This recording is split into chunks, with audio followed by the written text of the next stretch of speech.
रहे हैं। अब सच्चाई पीछे कुछ चलते हैं वैदिक काल में। वैदिक काल के जो विदुषी महिलाएं थीं, वैदिक काल के विदुषी महिलाएं, चूंकि ये वेद का मंत्र है तो लोग कहते हैं वेद पढ़ने का अधिकार नहीं है, लेकिन भारत की स्थिति, भारत में कुछ महिलाओं का नाम आपको पता होगा। आपके क्षेत्र की एक महिला थी, मंडन मिश्र की पत्नी, क्या नाम था उनका? विदुषी भारती थी। भारती वेद विदुषी थी, वेदों का टीका तक करने की क्षमता रखने वाली थी। अब दूसरी कोई महिला जिसका नाम आपको पता है जो वेद विदुषी थी, कालिदास की अर्धांगिनी, नाम बताइए? विद्योत्मा। विद्योत्मा, विद्योत्मा, वो भी वेद विदुषी थी। ठीक है, उसके अलावा और कौन थी? मैत्रेय, गार्गी, अपाला, ये सब वेद विदुषी। अरुंधति वेद विदुषी महिलाएं हैं। सैकड़ों वेद विदुषी महिलाएं इसी भारत में रहीं जिन्होंने वेद का अध्ययन किया, और इनका उपनयन संस्कार भी होता था। प्राचीन काल के मंदिरों में स्त्रियों की मूर्तियां जो बनी हुई हैं, वहां जनेऊ धारण की हुई स्त्रियां हैं, जनेऊ धारण की हुई स्त्री। रामायण में इसकी भी चर्चा है कहीं पे कि प्रभु श्री राम की माता जी कौशल्या जी भी जनेऊ धारण करती थी, और उनके जनेऊ का कलर रंग गुलाबी था। यानी स्त्रियों को भी उपनयन संस्कार करने का अधिकार था, जनेऊ धारण करने का अधिकार था। हमारे प्राचीन ग्रंथ बताते हैं। तो आज के वर्तमान जो कोई भी अगर कहते हैं धर्माचार्य कि महिला का उपनयन संस्कार नहीं हो सकता, इसका मतलब कि आप प्राचीन ज्ञान से अपने आप को दूर करने की कोशिश कर रहे हो। एक तरफ कहते हो कि पुरुष और महिला बराबर हैं, और दूसरी तरफ कहते हो उसको यह ज्ञान लेने का अधिकार नहीं है। इसका मतलब सबसे बड़ा भेद तो आप ही कर रहे हो।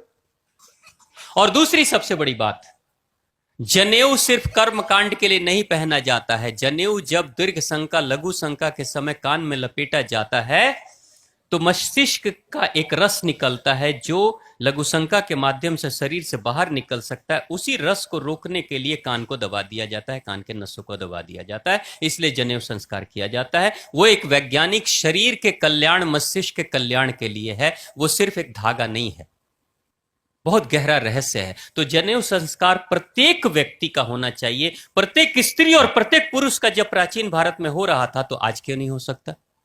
सबको होना चाहिए। अब रही दूसरी बात, महिलाओं को गायत्री मंत्र पढ़ना है नहीं पढ़ना है, तो सबसे पहले इस भारत में गायत्री मंत्र का प्रचार करने वाले कौन हैं? किसने बताया गायत्री मंत्र के बारे में भारत में? कौन है वो? आचार्य श्री राम शर्मा, शांति कुंज के संस्थापक। शांति कुंज के संस्थापक है ना? तो शांति कुंज के संस्थापक जब आचार्य श्री राम शर्मा जी थे, तो उस गुरुवर ने पूरे देश विदेश में, भारत से लेके गली गली में यज्ञ करवाया शांति कुंज के तरफ से, और गायत्री का ही मंत्र दीक्षा के रूप में सभी को देते थे। और उन्होंने जो दीक्षा दी है और गायत्री मंत्र के जाप के लिए बोला है, उसमें हजारों, लाखों, करोड़ों स्त्री और पुरुष दोनों हैं। क्या आप ये कह रहे हो कि जो हमारे गुरुवर थे आचार्य श्री राम शर्मा जी आचार्य, वो वेद नहीं पढ़े थे, वो नियम कानून नहीं जानते थे? क्या उनको नहीं पता था कि स्त्रियों को नहीं पढ़ना चाहिए? अगर उनको पता था तो स्त्रियों को उन्होंने मंत्र क्यों दिया, और स्त्रियां क्यों पढ़ रही है? तो कहानी मैं बता रहा हूं कि सच्चाई क्या है। इस पूरे खेल के पीछे, इस वक्तव्य के पीछे का राज्य आप समझ लो, आपको बात समझ में आ जाएगी, षड्यंत्र क्या चल रहा है। लाखों करोड़ों महिलाएं, पुरुष आज फॉलो करते हैं शांति कुंज को, लाखों करोड़ों माताएं। कुछ जो धर्माचार्य हैं ना, ये चाहते हैं कि उधर से टूटेंगे तो हमारे पास आएंगे, हमारे नंबर ऑफ फॉलोअर्स बढ़ेंगे, हमारे अनुयायी बढ़ेंगे। तो जो काम कर रहे हैं पहले उसको छुड़ा दो, पहले उसको बदनाम कर दो, पहले बोलना शुरू कर दो कि भाई नहीं, गायत्री मंत्र। अचानक कौन सा तुम्हारे ऊपर पहाड़ टूट पड़ा है कि गायत्री मंत्र स्त्रियां नहीं पढ़ सकती? ये आपने रटना शुरू कर दिया। स्कूलों में, कॉलेजों में बच्चों को पढ़ाया जा रहा है, मरीजों के ऊपर गायत्री मंत्र का जाप करा के उसको ठीक किया जा रहा है। दिल्ली में ये प्रयोग हो चुका है।